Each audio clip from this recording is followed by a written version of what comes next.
welcome to the WION-VOA Co-Production with me, Alison LaGrange. Let's take a look at our top story. Now, China is slamming a decision by the Biden administration to approve a $619 million potential arms sale to Taiwan. That includes hundreds of missiles for F-16 fighter jets. Tensions are high between Washington and Beijing amid Western fears that Beijing may supply weapons to help Russia win its war in Ukraine. Voice of America's White House Bureau Chief Patsy Widakuswara has this report. Taiwanese F-16 fighter jets will receive hundreds of missiles and related equipment under a proposed $619 million arms sales that Congress was notified of by the Biden administration this week. The move is a violation of Chinese sovereignty, said Foreign Ministry spokesperson Mao Ning. The U.S. claims to respect territorial sovereignty, but it has walked on the edge, pushed the envelope, and violated its commitment to the Taiwan issue, and even sold advanced weapons to China's Taiwan region. Foreign military sales are usually state-to-state, but the administration says the proposal, likely to pass Congress with bipartisan support, is consistent with the Taiwan Relations Act. The law allows Washington to sell weapons to Taiwan to maintain a sufficient self-defense against China. Beijing considers the self-governing island a breakaway province. Taipei's representative in the U.S. says they appreciate U.S. commitment to strengthening Taiwan's self-defense. The trade lobby group U.S.-Taiwan Business Council says that the administration is trying to build munition stocks in case of a Chinese blockade of the island. Taiwan has to be supplied through the air or the sea. And if the PLA is disrupting access through the air and the sea, it's problematic to provide munitions. So we have to pre-position as much as we possibly can on the island. The administration denies that the sale will put further strain on the U.S. defense industry, which is struggling to supply munitions to Ukraine as it defends itself against Russia's aggression. Arms sales is a whole different process and methodology than what we're doing for Ukraine, which is largely through presidential drawdown authority, where you're basically taking stuff that are already on your shelves and providing it to Ukraine directly. So it's a completely different process, different system altogether. The proposed sale further inflames heightened tensions with Beijing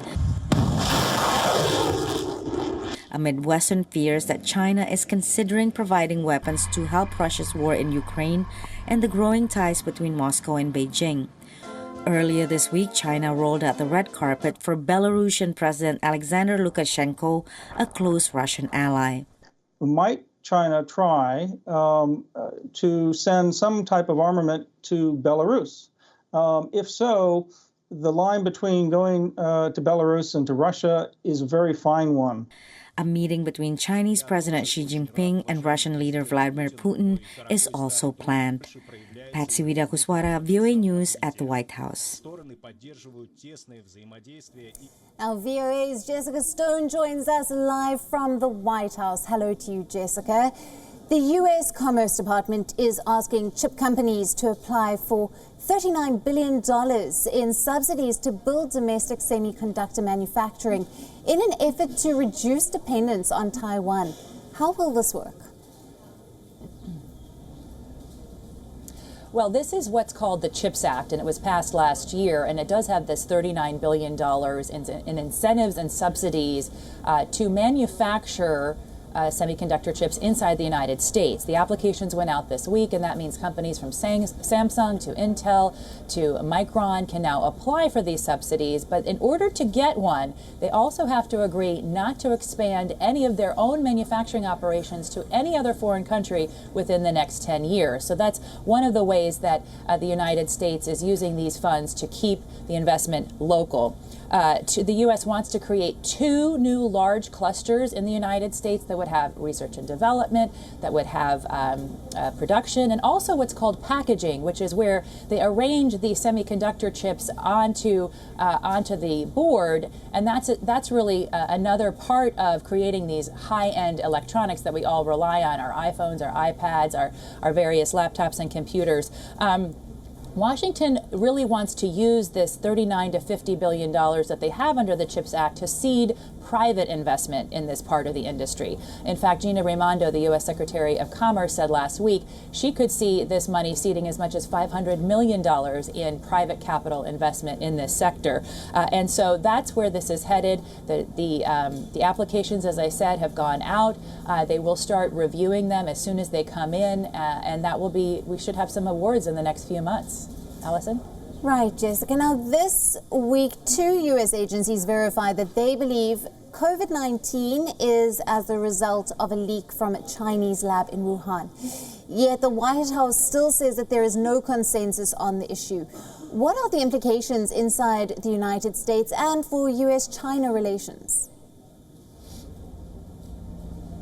Yeah, two very important aspects of this, right? Because we heard from the White House this week that there is no consensus on the lab leak theory, and that's accurate, even though we now have the FBI director, Christopher Wray, telling Fox News this week that the most likely explanation for COVID-19 coming from Wuhan is that it leaked from the Wuhan lab, which did a lot of research on coronaviruses after the SARS epidemic. So that is now coming after the report on Monday by the Wall Street Journal and verified by other publications of the Department of Energy, who's also reviewed the evidence, is also saying that with low confidence, though, that the most likely explanation for the release of COVID-19 from Wuhan is from a lab leak. So that's 2 agencies, but there are 4 more agencies who still don't have a conclusion or who believe that it's likely the cause of a natural, what they call a natural cause, which is to say a transmission from an animal to a human. This is how we know SARS came into the world, from a bat to a human, and it's also what these agencies say happened in the case of COVID-19. But the political ramifications inside the United States that you asked about are very tricky for this White House. President Biden ran against President Trump in 2020 with the idea that he would defeat COVID, that he was the better person to handle it. So it is a vulnerability for this White House if it comes out to be that Donald Trump supported the idea of a lab leak theory, and yet President Biden has yet to do so. In the meantime, you asked also about U.S.-China relations. With that Taiwan arms sale, they were already on the edge, and this certainly hasn't made anything better. The foreign ministry calling this, quote, a political manipulation was their response to this latest development in the cause of the COVID-19. But keep in mind, China has kept the WHO really from coming to visit the lab to do their own assessment. So there's still some question about what China knows about what happened those 3 years ago. And of course, more than 1 million Americans and tens of millions of people around the world have been killed. Absolutely.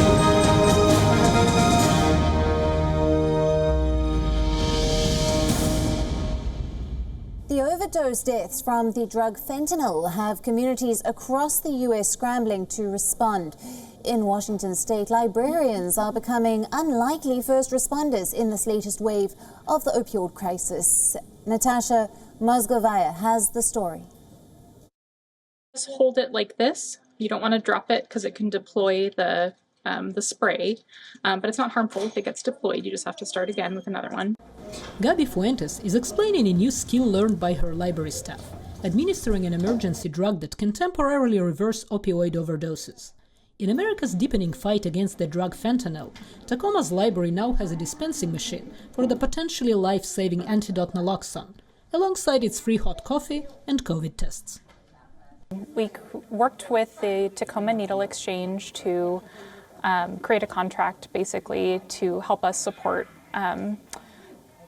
our patrons that have substance use disorders. So we realized there was a community need. Yeah, it's a community hub, a place for people to gather, and so it's, just the ideal place for something like that, because you never know who's going to walk through the door and who's going to need, help. Librarian Tony Sonstig understands the training, but wonders what might happen if the time comes to use naloxone, which is also known by its brand name Narcan. I mean, I'd like to think that I would be able to do it, but I might need to find somebody else just to support me if I needed it. We were a little bit nervous at first just to see what people's reactions were going to be. Putting it up in a public vicinity of the public is letting them know that it's okay to do it. I carry Narcan on me because I have friends that do it, so but I don't think you should go in public places because there's kids in this place and stuff. Washington State Health Officer enacted a standing order allowing anyone here to obtain naloxone without a prescription. University of Washington epidemiologist Caleb Banta-Green says making it accessible will prevent more death.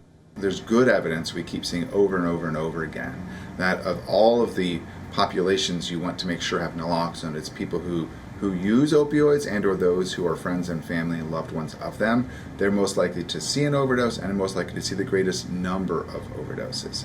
More than 110,000 people died from fentanyl overdoses in the United States last year. Fuentes says helping respond to the crisis is part of the library serving its community.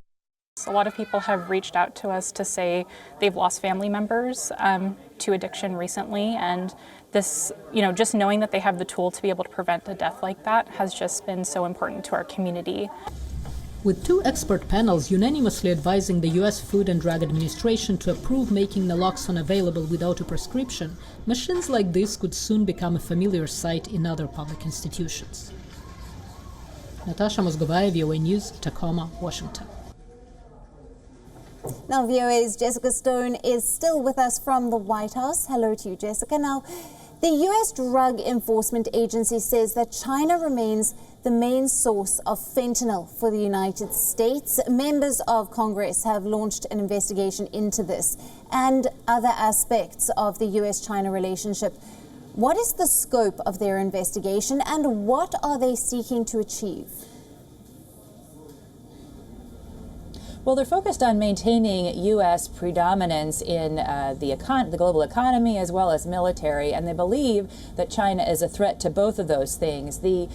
China says that the conclusions of this committee, which have already begun, there was a hearing on Tuesday night with this new China Select Committee that the Republican House majority has put together. It is a bipartisan committee made up of 24 members, both Republican and Democrats, but there's a key difference between how Republicans and Democrats are approaching a problem that they all agree exists, which is this threat that they believe China poses to U.S.